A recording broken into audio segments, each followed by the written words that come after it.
reached back out to Kelly Lawson with the GBI and asked her if she can do an age-progressed sketch, which she agreed to do and spent a considerable amount of time on. So here today we're going to share with you not only the original sketch from 10 years ago, but the age-progressed sketch of our suspect.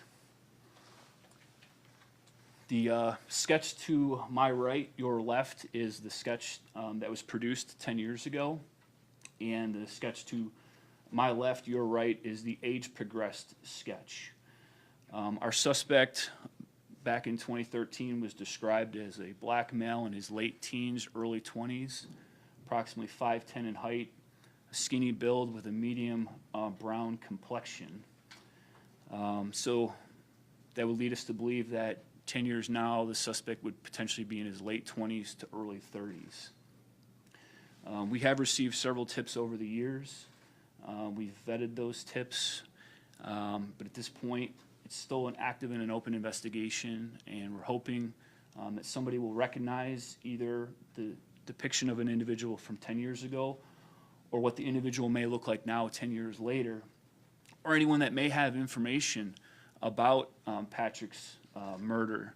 It's been covered a lot in the news media, and we're very confident somebody out there knows something, and we're hoping that they'll call Crime Stoppers, call the Atlanta Police Department, in hopes to provide some closure and some justice to the Catrona family, which they are desperately in need of.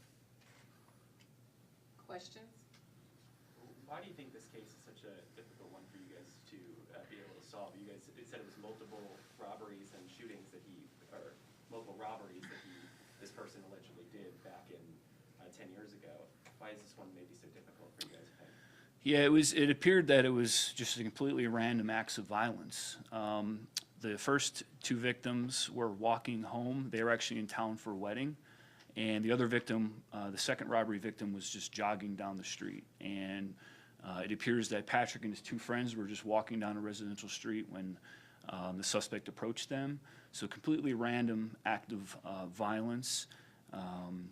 You know, we looked at several other robberies in the area, but we know for a fact that the two robberies that occurred earlier in the evening on Kirkwood were committed by the same suspect based off of ballistics evidence, as well as the suspect's clothing description, physical description, and the vehicle that they were riding around in. So was the suspect working alone? If not, who else were you looking for? Any idea of a vehicle at the time? And is there any camera footage?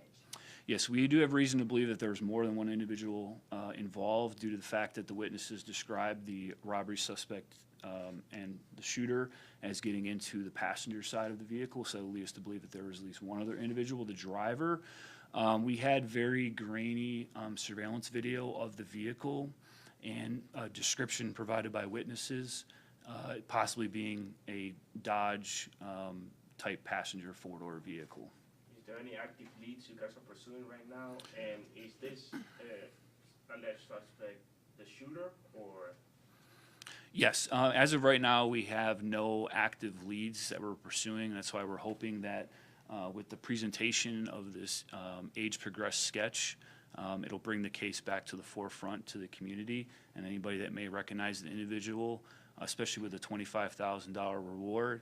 And yes, we do have reason to believe that this individual depicted here is the individual that shot and killed Patrick Catrona. Detective, you had two sketches 10 years ago. Explain that and why we're not seeing two people. Yeah, it's a great question. So we had two victims. We had the married couple, and then we had the jogger. So the married couple, they were the folks that helped produce the sketch to my right, your left. The second robbery victim, he wasn't as confident with the outcome of his sketch. He didn't get a very good look at the suspect, whereas the married couple from North Carolina, they were very confident that this depicted the individual that robbed them. So that sketch was actually the same person. Obviously, they did look different. That's why we've been pushing this one more, just based off the confidence level of our victims. Gotcha. Okay. Just real quick, can you describe personally how this case has been for you? I mean, I know you were the lead detective on it from day one. Yeah. So to have it 10 years to the day go by, what's it been like for you on this case? Yeah, I mean, I've been in the homicide unit since 2010, so over 13 years, and I only have 4 unsolved cases, and this is one of them. And this is the only case that I have where I really have no leads. And it's very difficult because of the family. I still stay in close contact with the family. They're still very active. His sister lives in Colorado now, but her and I talk on a very regular basis. And I just want closure for them and some justice for their family. Do you, at this point, have that weapon that you guys have ballistics on been used again? We have no evidence or information to suggest that, no. All right, well, thank you, everyone. Thank you. Will those be emailed out? Are you guys, Charlie, are you guys gonna send the statement?